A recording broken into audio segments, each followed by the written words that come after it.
Hi guys, welcome to my YouTube channel, and for today's video tutorial I am going to show you how to make a beautiful and easy, very simple planter hanger made of yarn. So I already have like a finished product here. As you can see, project, I have two sizes. This one is long. This is good for like a higher hanging area and a bigger planter. And I have another one here, a smaller one, and this is good for like low like hanging area or small planters. And let me show you before we start. Let me show you how it looks like. It looks like a little basket here. And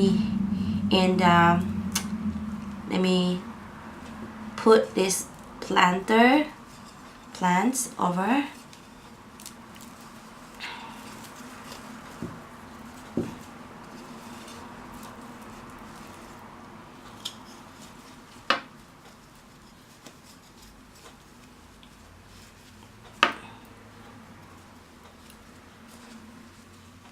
And this is how it looks like. Later on I'll show you a bunch of pictures of my other finished project which I am using here in the house, and really you will save a lot of money if you can do this yourself. I looked at Amazon for like a very the cheapest one. The one that they have is like $7 I think, or $8, and I don't even know how long the length of the the hanger is.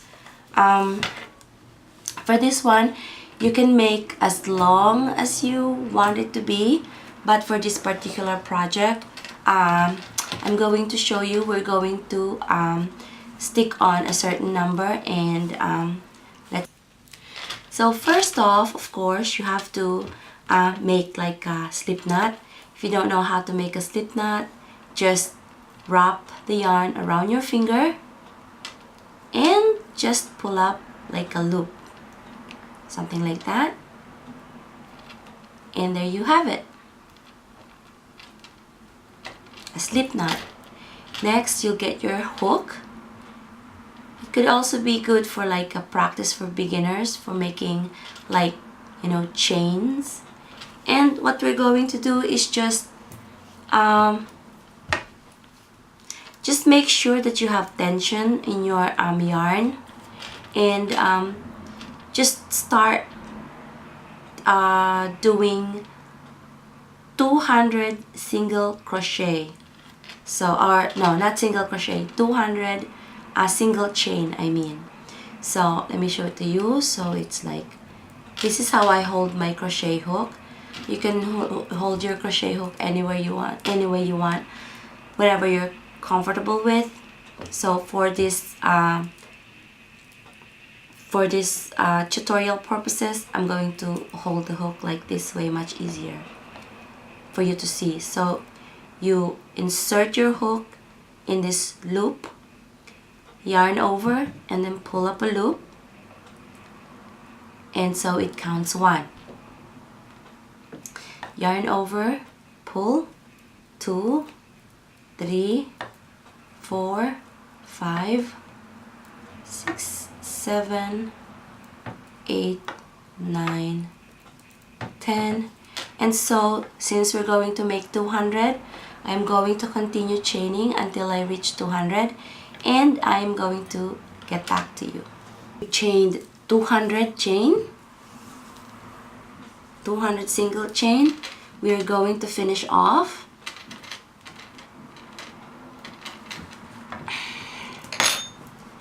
And about for the tails, you can leave as long or short tails you want. I prefer to leave like a little bit longer tail. I've already did it. I've already made another 3. And so these are my four pieces total of single crochet rope. Oh no, single chain rope. And so I'm just trying to make them even on the top, and then fold the chain, fold the rope or the yarn evenly into half like that,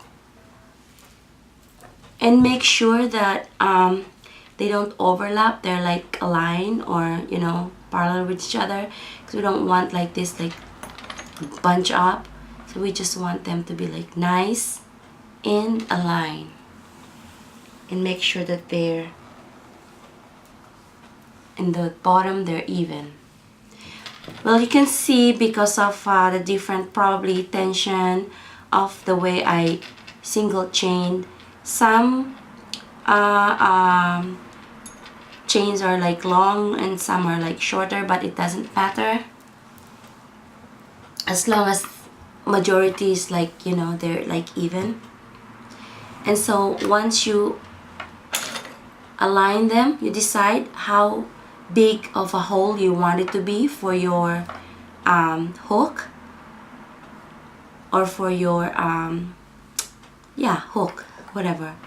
And you decide, if you decide that this is like the length you want to be for your opening, you just tie it, make a knot,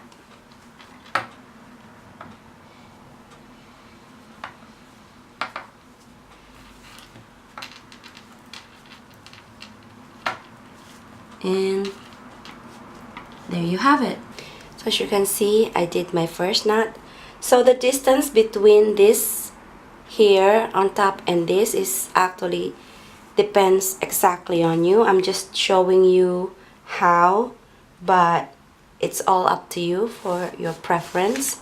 Just make sure that whenever you do like the knotting, that it's aligned with each other. So for example, this other two here, I'm going to knot them together.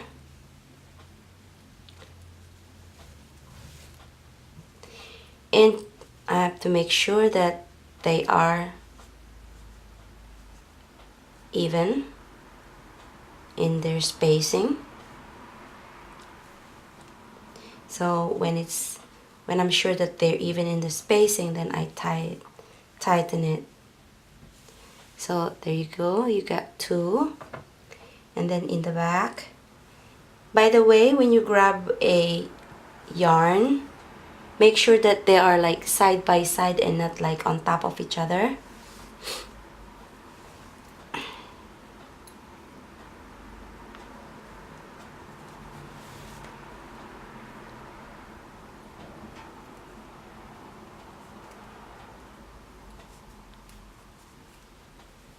Okay, and then the last one in the back.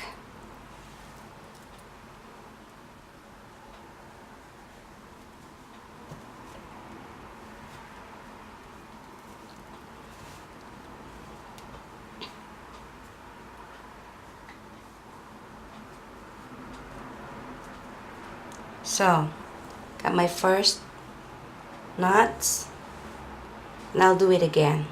Same, because this is for design purposes. I love to, for my planter hanger, to have a little bit of a, design.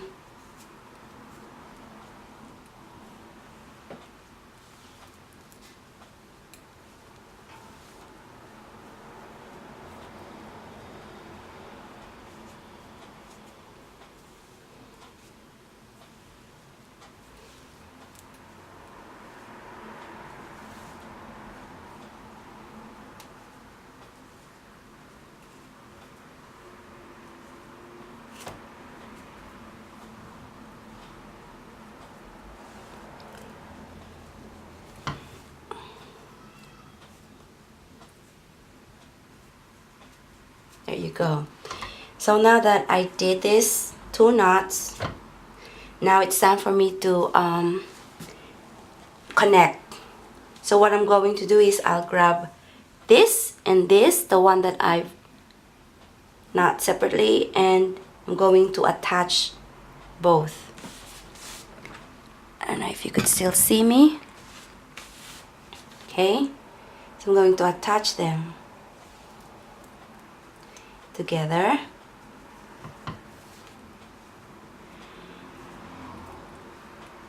Again, the spacing from here to here is really up to you.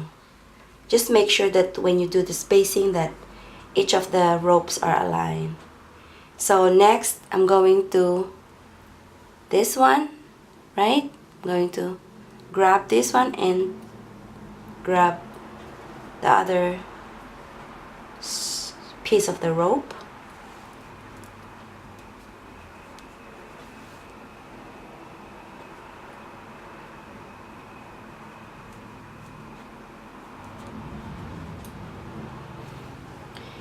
And then from my last one, I'm going to grab the other side of the piece of the rope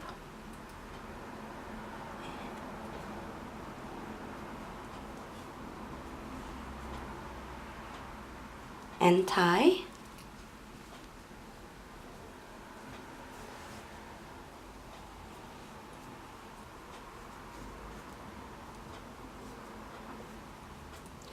And the last one, this piece and this piece in the back, you're going to join them together.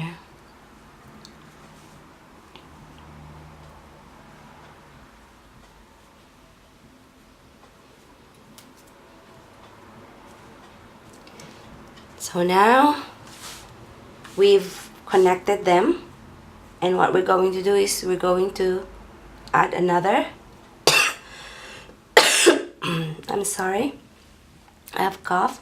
So from this part, this piece and this piece together, see, this is where I connected the last time. So each side I'm going to grab it and tie them, knot them together.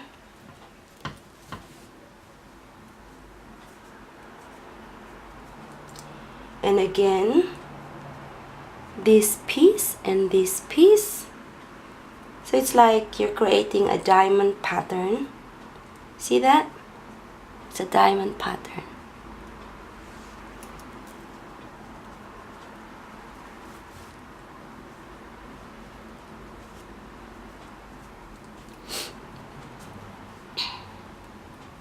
And then next, this side and this side.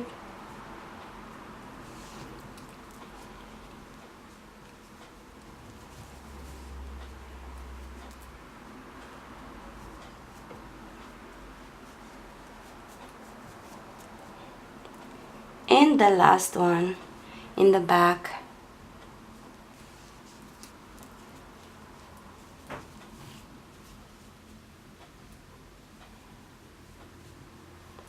There you go.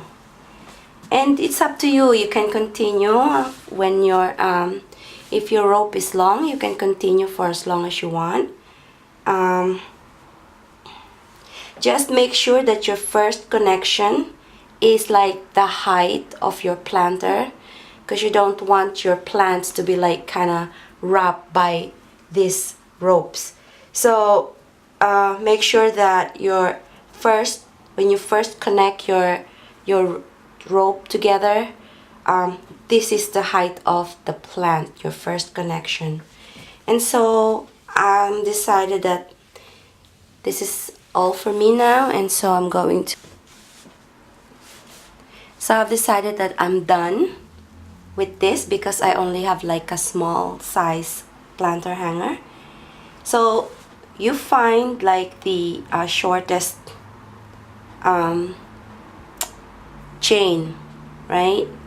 and then you will knot it from there. So from here I found my shortest chain, so I'm going to knot.